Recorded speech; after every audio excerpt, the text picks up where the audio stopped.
我可唔可以講多一個例子關於壽命論嘅問題？因為啱啱即係之前你哋睇壽命論就係、我覺得而家坊間或者某啲哲學嘅 forum 啦，佢哋會嘗試用存在主義或者現象學嘅方法去解佢第一季，即係嚟解壽命論嗰一部分嘅時候，點解我覺得佢跟嗱首先第一樣嘢就係、如果你用一啲好現象學嘅方法去解嘅時候，佢解唔到後面嘅章節啦，呢個係其一啦。其二就係、我哋都覺得佢入邊有啲位係摩啊，甚至可能調翻轉用德勒茲筆下嘅白桑去解，佢會更加自然咧。即係首先佢喺翻成個德勒茲嘅系統入邊佢 work 啦。第二樣嘢就係、其實就算睇翻嗰個壽命論嘅問題，即係因為啱啱卡文幾次強調咗關於花田嗰樣嘢，所以令我好想講翻，即係我覺得花田就係一個好有趣嘅例子去睇德勒茲通過白桑點樣去睇回憶、記憶呢個問題嘛。因為對於人嚟講，即係對於阿德勒就講，因為人嘅記憶其實首先佢同現象學比較接嘅地方就係佢唔係一個好似 data bank 咁樣嘅，唔係話我哋即係所謂空間性存取啊。即係我例如我睇一個線性流動嘅時候，就唔係一格格畫面。同時間我嘅記憶都唔係好似我一個 data 咁樣加，然後變成呢個係一個比較實證主義或者英美嗰邊會發生嘅，即係對於佢嚟講發生嘅問題啦。誒、對於德勒茲同埋現象學入邊嚟講，佢都係會睇佢係一種流動性嘅。但係德勒茲用 Bergson 嘅時候去睇咧，嗰個流動性比起現象學上面咧，佢係更加強調嗰個流動嘅嗰個觸感嘅。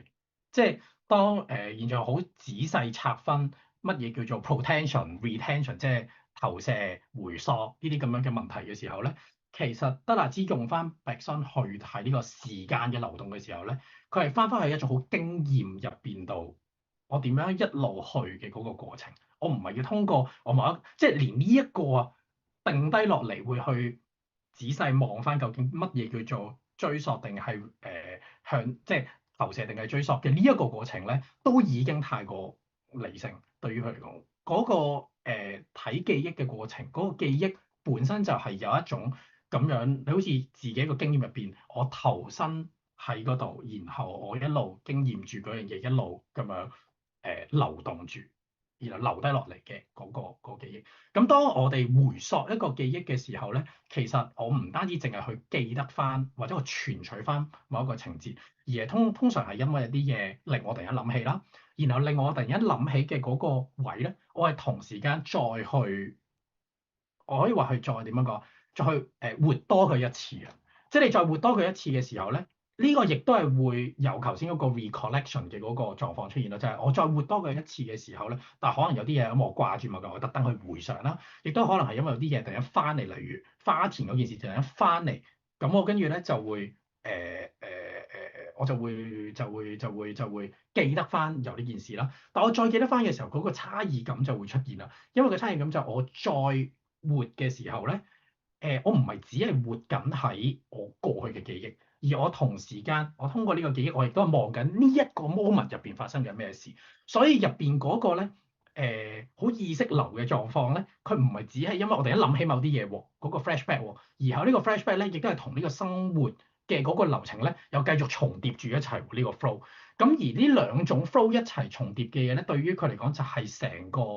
memory 同我哋嗰個 living experience 嗰個關係咯。而呢一樣嘢正正就係對應翻阿芙莉蓮去望花田嘅時候嗰個狀況，佢唔係突然之間，即係嗰個我唔係突然之間無啦啦我要去諗起呢件事嘛，或者我望到呢個事情嘅時候，我特登點樣去追溯啊，點樣通過記憶去尋找某個鮮明嘅道理，佢唔係話佢係一齊點樣再去活過，而我活多一次呢個嘅時候咧，我又同時用費倫再活多一次呢一個咁樣嘅 memory。而呢個 memory 又變成一種新嘅 memory 咁樣去累積，咁呢一種咁樣嘅 flow 嘅狀況咧，就反翻過去就會係更加接近，即係德勒茲個解讀就會更加接近去 grasp 到點解無論動畫又好啦，其實漫畫用另一種形態去表現啦，但係都會嘗試表現緊呢種好似碎斷，但係又同時間我好似再 live with 呢個記憶一次嘅呢個狀態咧，嗯而就唔係嗰種好存在主義嘅角度去切入去